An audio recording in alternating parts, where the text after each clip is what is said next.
decides to become useless, she and her children will not suffer. And that is what the governor is wearing today to promote them. We have invited today our keynote speaker, Mr. Peter Obi. He insists on being called Mr., even though he has several academic and chieftaincy titles, but he remains Mr. Peter Obi. He is the former governor of Anambra State. In his tenure, he was renowned for prudent management of state resources and for excellence. Distinguished ladies and gentlemen, let's put our hands together for Mr. Peter Obi. When it's time, we will invite him to talk to us. This is a subject that is also passionate to him. He will tell us what should be done to preserve wealth, to invest. Reasonable investment, not 60% return on investment and Ponzi schemes. Investments that will last the test of time. Dr. Cosmos Maduka is here. Dr. Cosmos Maduka, incidentally, is a product of Yemoahia or Yebaboy, for those who do not know. In 1977, Dr. Cosmos Maduka was settled with a sum of 200 naira. From 200 naira in 1977, Dr. Cosmos Maduka has built the Coscaris Group, the sole distributor and importer of BMW vehicles in Nigeria, Ford Motor vehicles in Nigeria, and other brand of vehicles. He sits on the board of global corporations. He owns the largest farm in Africa, the Coscaris Farms in Anambra State, 5,000 hectares of land in Anambra where he cultivates rice and other things. An array of speakers like Professor Barton, Mr. Dal also, who do I call and who do I leave back? Distinguished ladies and gentlemen, sit back. This is a memorable event. This is an event for posterity. Everybody who is a businessman here should bring out his pen and paper as has been handed over to you at the registration point and make sure you note what you will learn here today. For it might just be the secret to your business lasting for another 100 years and more. Thank you very much for joining us here today, and we wish you fruitful deliberations.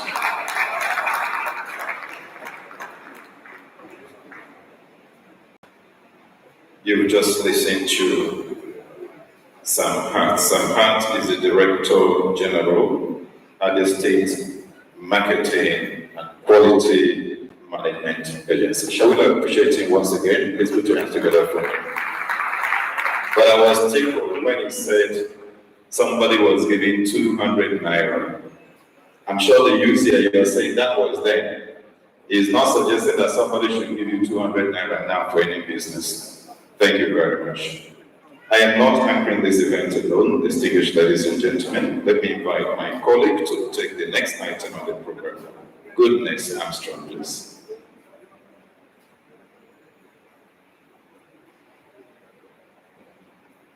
Good day, ladies and gentlemen. Welcome once again to the ALBA Business and Leadership Summit.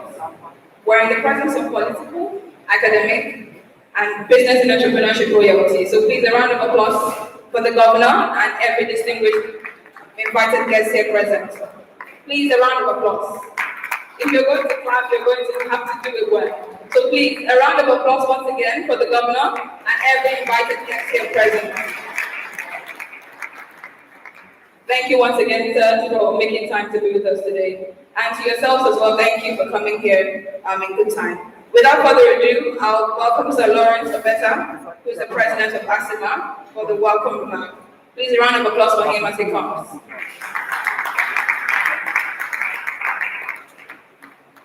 Can we keep clapping till he takes the stage? Thank you very much, sir.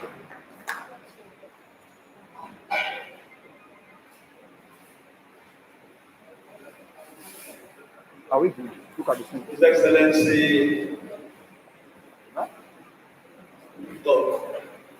but PhD, our governor of Abia State, His Excellency, Peter Obi, the former governor of Anambra State. Let me, for the protocol, welcome all of you to this big event. One of the best in Africa. It is my pleasure to welcome all the participants today, 26 May 2021, for the two-day ABBA Business Leadership Summit organized by Abia State in conjunction with Aba Chamber of Commerce, Industry, Mines and Agriculture, ASIMA. It pleases me also to welcome all the eminent speakers, discussants, panelists, and guests from all over the country from different walks of life. They have come here to share their knowledge about experience with us. Ladies and gentlemen, recognize again and appreciate our amiable governor, His Excellency, the governor of Abia State, Dr. Philip Emeagwụ, PhD, for approving and ensuring the realization of these commits. We appreciate the good work he's doing, infrastructural development, marketing of our made products, policies that allow you to doing business in Abia State. We love you and may God bless you and give you the strength to continue with your good works in Abia State. I'm sincerely gladdened by the choice of the theme for this summit, transferring tested and proven business models to the new generation, as well as choice of keynote speakers. There are His Excellency, Governor of Anambra State, Mr. Peter Obi, a businessman of repute, business analyst, technocrats, and a politician. Also, Chief Philosopher Chukwuma, State Technical and Formal Trainer, Nigerian Use of Technology. I will have you to do justice to the team. Having these two business tools before us, and all of that are here for different areas of life businesses, I know they will take us a little beyond the scope of time.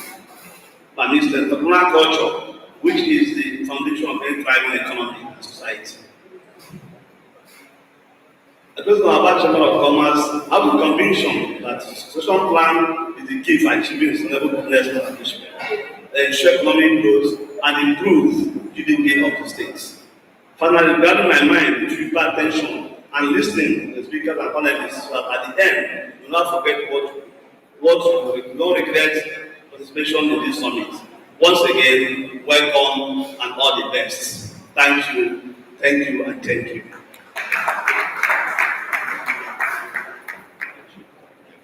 Thank you very much. Please put your hands together for Sir Lawrence Opeta, President ASIMA. Thank you very much, sir. Right, distinguished ladies and gentlemen, let me at this point invite the President of Advanced Sports Club, a renowned businessman here. We call him Osimiri. You call him Chief Jerry Carlo. Please put your hands together for him as he makes his way to the microphone. Put your hands together in Igbo. Please put your hands together for him.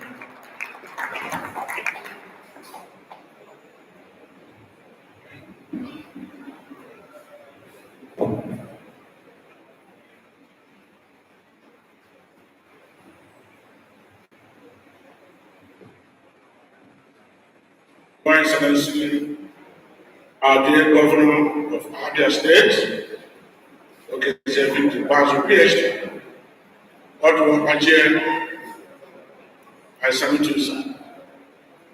The former Governor of Anambra State, Your Excellency, Victor Obi, Ogute Ndibo, you are welcome, sir. Other guests that are here, distinguished ladies and gentlemen, I've been told that now or today, for me, I don't need to make any long speech. Mine is to welcome all of you to Edinburgh City, Aba vis-a-vis in this club, Aba Sports Club, running 26. I want to thank the organizers, most especially the government of Abia State, for this all-important summit. And remember to do it in Aba, and also in this beautiful club where we are in. I am the president of Aba Sports 26, and a businessman too. The man that started business with 15 naira in 1973, precisely March 24th. And from what Sam has told us here, that 15 naira I started business with. Some will say 15 naira that was there, which means we can start business today with 100,000 naira, and still we can survive. That has led me to where I am today, I want to say that all the people that are coming to talk to us today, we need to listen to them because today is a very serious day. For us to bring back our cultural heritage, where a boy will serve his master. After serving your master, you learn the business, and you start from there to move on. Not a situation after your education. You go to streets to start playing football, to start looking for somebody who is driving his master's jeep and get him kidnapped and ask him to bring money which he doesn't have. While you have the energy to do your own business with little money and still become a human being and become a rich man, a richer person, that will bless you. Therefore, I want to thank all of you. To say that today is our day to learn more. Thank you, and may God bless all of us.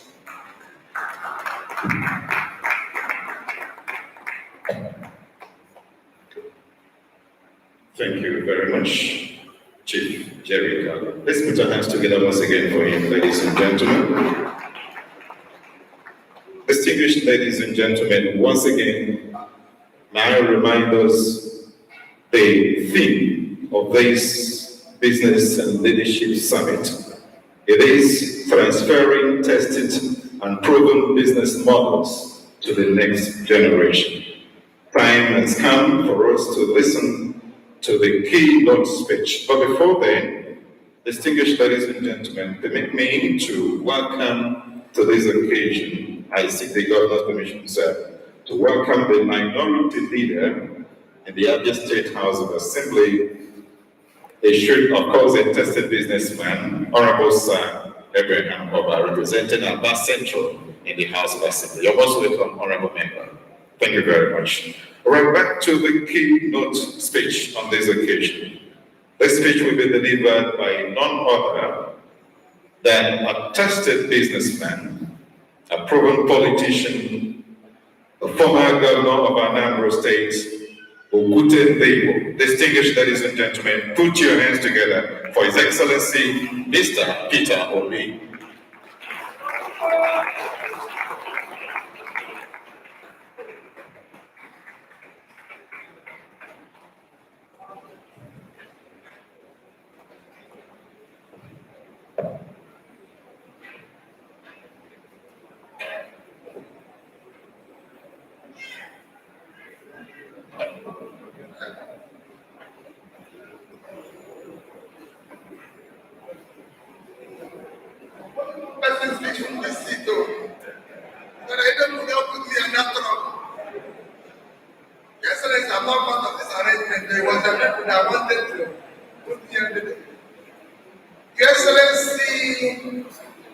The governor of our dear state and my brother, Dr. PhD, all the dignitaries that are here, especially eminent speakers, which I can see, Professor Tony, Nanji, Proscaris. When I saw all of them, I asked her, what am I doing here then? Because they have all the people that need to speak to this subject. But then I offer my own little contribution.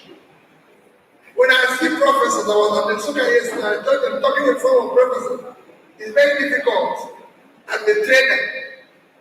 I'm basically a trader that operates in the same environment as mentioned, and maybe that's why I have to do a little contribution.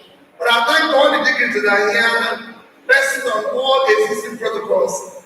Mine is a very short contribution, talking from experience, which I'm sure others will do justice to. When I have thought, it touched the subject of what we're here for. Transferring proven business models to the next generation. When you talk about business, you're talking about family business. Family business is the oldest foundation of business ownership in the whole world. Every company or venture since today started as For a family business owns about 80 to 90% of all the corporations globally and contribute to over 70% of GDP of nations, including providing over 70% of all the employment. Even in developed countries, you will see the same thing. If you go to America today, the big companies you see in America today were all family companies of yesterday. Even some of them still exist. You see how the biggest chain of stores you can see today is Walmart. It's a family-owned company. Started as a grocery store by Sam Walton.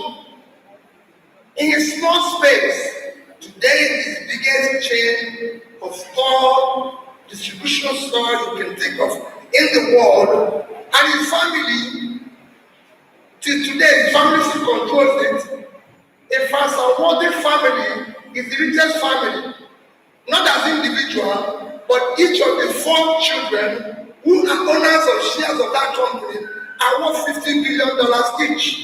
So when you put them cumulatively, they are the richer than the richest single person, Bezos or Bill Gates.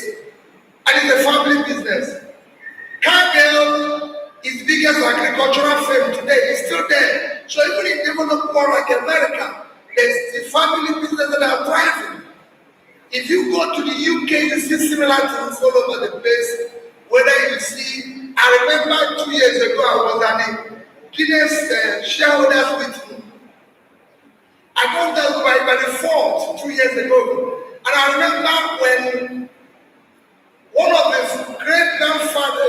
grandchild of Guinness was speaking. He happened to be an executive in the company. When he finished speaking, one man got up and said to him, "I'm very disappointed in you. I'm 101 years old. Your great-grandfather used to send to all the shareholders a new brew to test before it goes into market. But I don't know what is happening with Guinness today." So you can see the reference. There's so many businesses like that in the UK today, thriving. And it's the same thing all over the world. If you go to, just to say, in developing countries, or what you can call second world countries, if you go to, say, today, if you go to South Korea, family businesses are what you can say that is giving South Korea. In fact, to tell you what, the 5 biggest family businesses in South Korea control over 50% of the South Korean market value of their stocks. The biggest being Samsung. Samsung is just a company started selling fruits.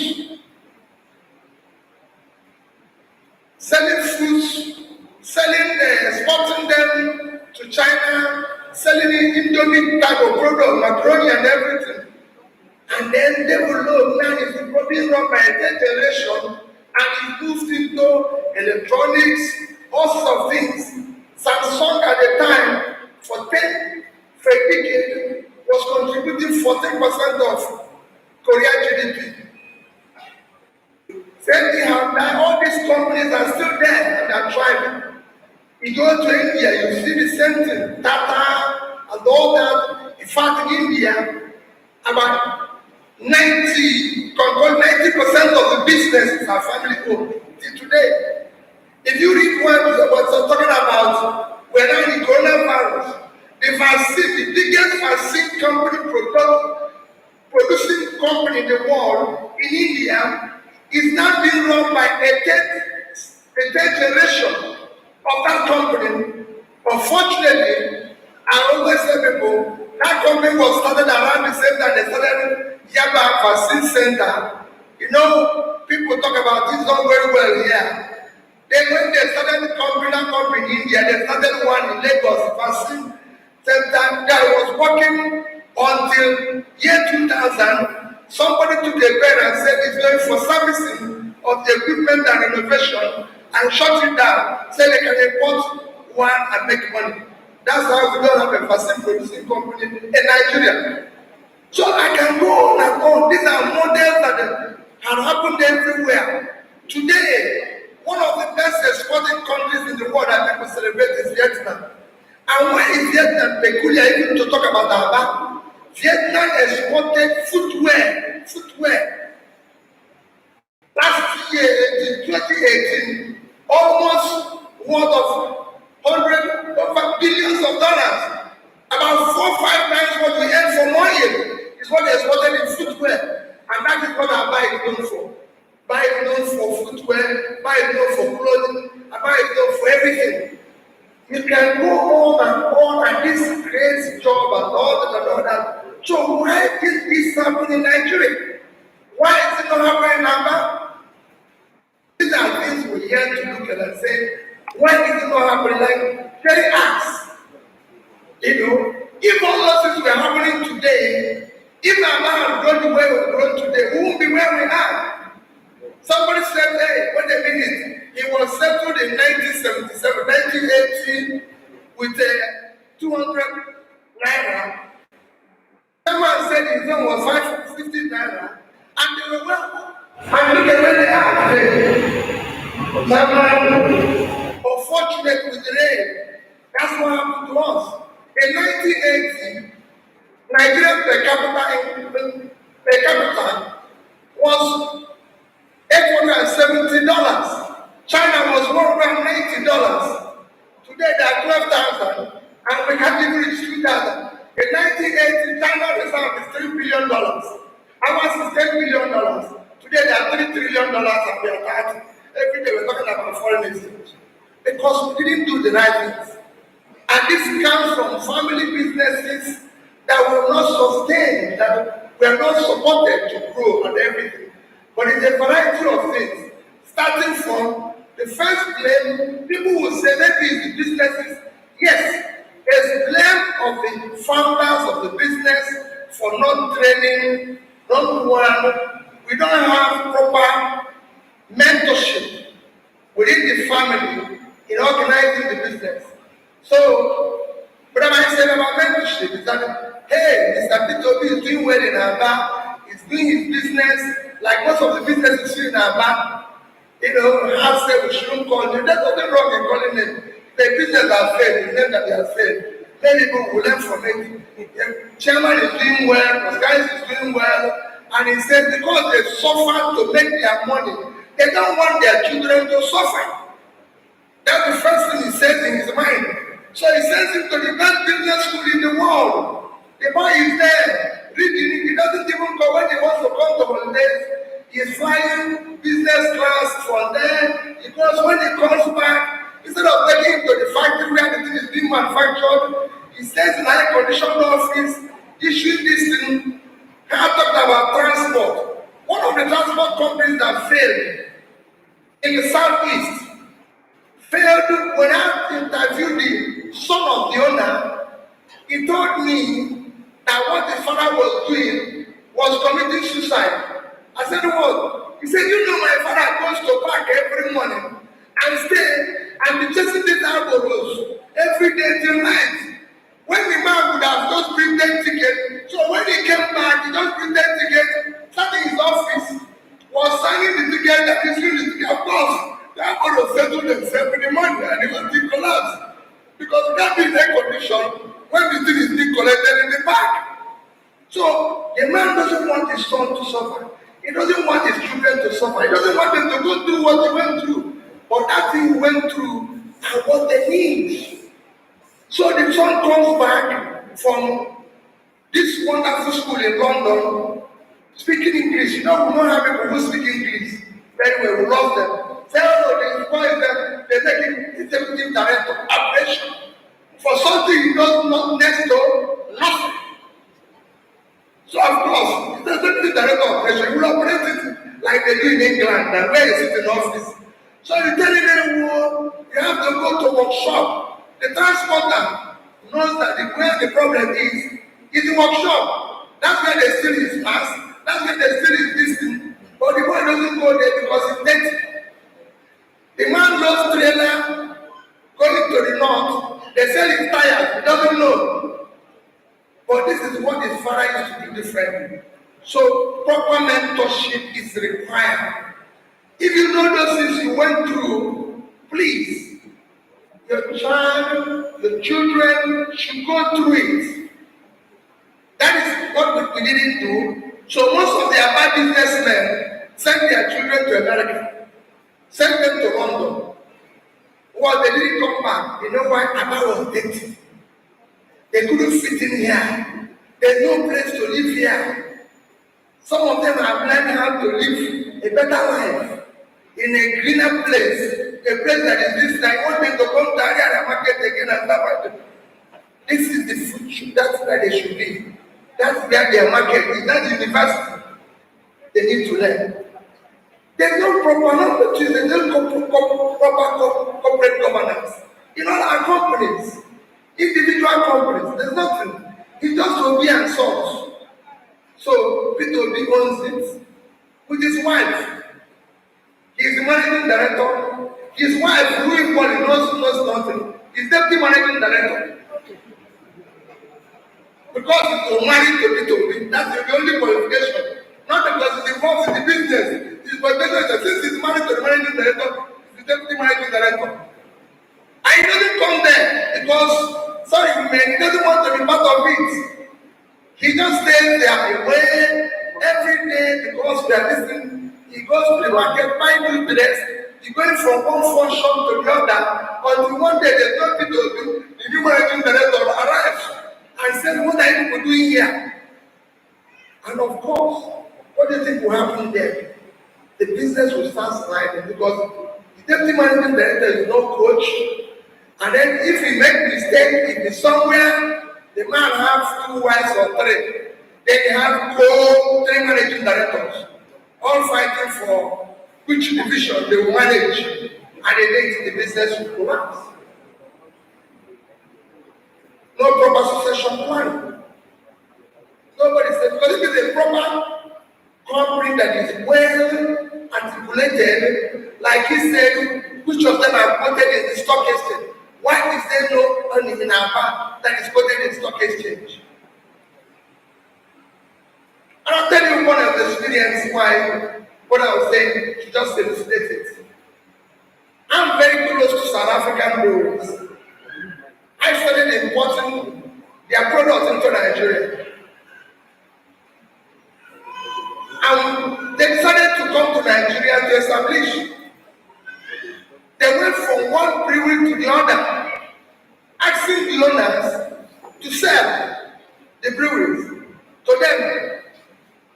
I go accompany them to them. They go to this man and say, hey, we give you 20%, 10% of this your company, and you become part of the big company. Say, no, hey, he doesn't want 20% of it. Where will it? Which one is for his children? Which one? His wife will tell him, be careful of this blow. I don't know what they are trying to do. They want us to own 2% when we already own 100% of it. I don't know. In fact, this thing that is invisible to you. Look at that man, whether it's I don't know what it's trying to do. That's how we went around everywhere. Those companies today, I would say the only person who said we should take his company, let Dr. Alex Ekweme. He owns a small beer industry local. Once you go there, he said, please, can you people take it? But the people say they need a lot of facility, they need a lot of land to be able. This is how our businesses are. There's no proper structure to say this business is doing well, so we can transfer it this way and everything. So it becomes impossible to be able to do it. Yes, today you can say Walmart is still a family business. Ford is still a family business. Ford Motors. Because even though the family owns only 2%, they have almost 40% voting right. So you can still call it a family business. However, they are subjected to the rigors of corporate governance. Other shareholders can ask questions. Why is this in this? Why is this in that? And everything. You know, when the company is quoted, they ask you questions. If you happen to have people like Professor Power to come and buy one of your shares. The question you ask, you say, listen, let me tell you this for stock market activity. Look at that man, how many shares does he go? And he's asking me all this type of question. In my own company, I started. So ego overwhelms your reasoning. When we started banks in Nigeria, it will shock you. When banks were embarrassed in Nigeria, Ndaba in particular,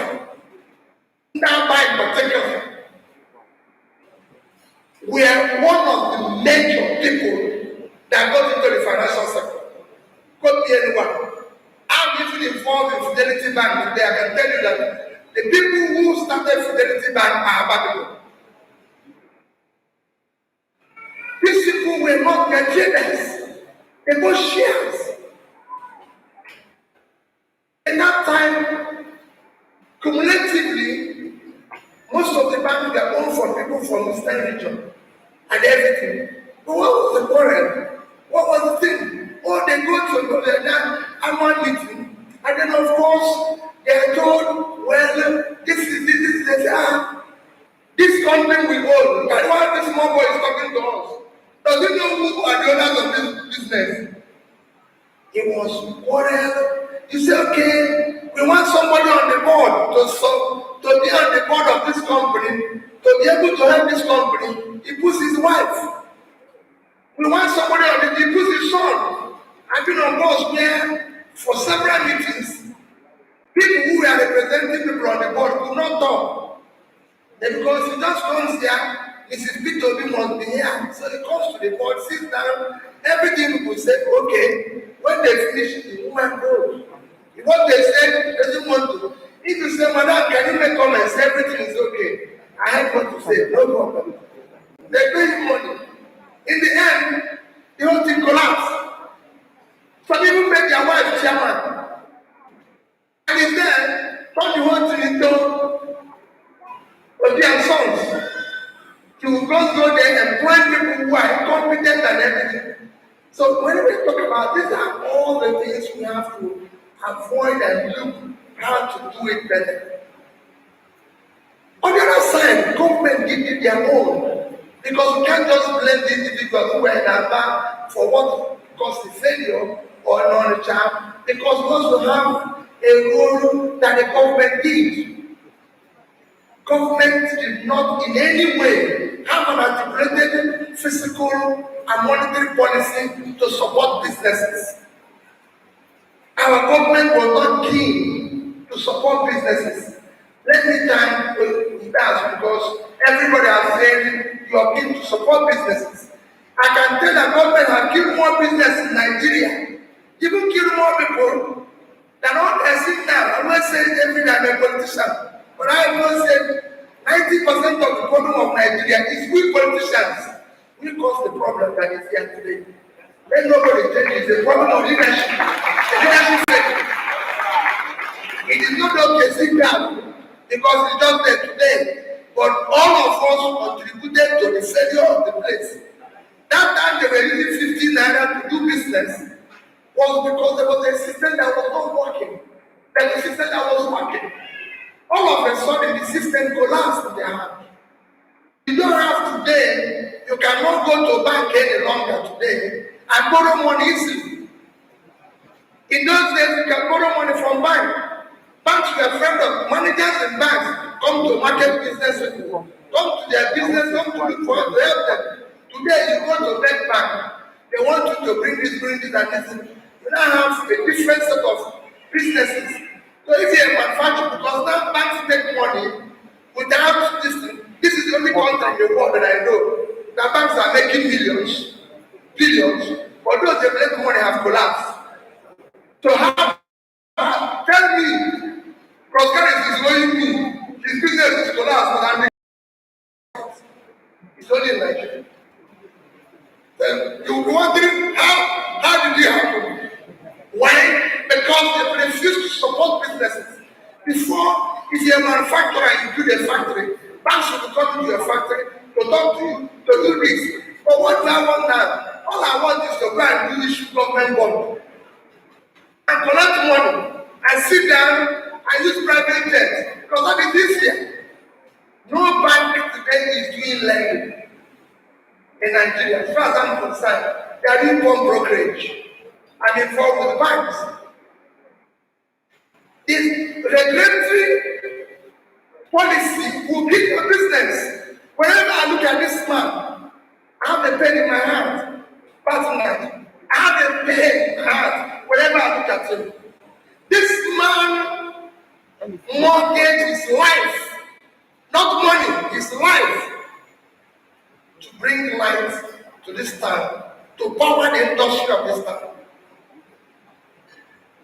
It is only by grace of God that I'm still alive. Nobody, it can never happen anywhere in the world. That's why I said to them, maybe I wasn't talking to government because we have compensated you in a way people will be know that you can't listen. I give you an example of why I say what government regulating policies. This is a story well known to even concerns everybody. Innocent that we are mentioning here, I wish it was there. Innocent borrowed money, imported goods that is supposed to be 5% duty, and he borrowed nearly $1 billion to import it into Nigeria. When he came back, he was bragging with customs, whether it's 35% or 5%. 6 months, custom classified the goods as overdue cargo and sold it to a senator for 20 million. Sold it to a senator for 20 million. Something he borrowed the box about $1 billion. I happened to the governor there. I came to the airport, I was traveling, and people were discussing it. Innocent didn't tell me. And I said, cancel my flight, I'm going to Innocent's house. So I went to his house, and I said, Innocent, I was supposed somebody told me. And he told me that same story. I said, can I have the papers? I took the papers, went straight to President Jonathan, told him the story, he said it's not true. I said the story, I said it's true. He called him Ngoziwala. Ngoziwala came and repeated the same story. They called the Controller General of Customs. I repeated the same story. The man that repeated this story that he was overtime cargo. Jonathan ordered custom and he's giving them 1 month to pay us 1 million. That's how he was got his money. If it's not to plan, no, it's not something to plan. Suppose Innocent doesn't know me. Suppose he didn't meet me. He would have been buried by now. And they'll say he died of COVID or heart attack. Nobody knows that government killed him. That's what people are doing. So we have a government problem in it. To visit parties like this facility, when we wanted to visit parties like this facility, you won't believe it. In Amania, government people wrote that we should not go there. You know what I'm talking? They wrote. All I want is president, come and see what this man is doing. Government people wrote, prominent government people should not go there. Until I say, Mr. President, if you are going to Aba and we cannot go there, I will be part of it. Since I'm in charge of your campaign, you must go and see what this man is doing. And even when we came there, they didn't tell him, let's go and say, Mr. President, see what this man is doing. And I have put his life. So many others have gone through that. People have supplied goods to government. Government is owing them. I know somebody who supplied car. Sorry, Your Excellency, Mr. Governor. Somebody supplied car to a governor. He gave it to traditional rulers.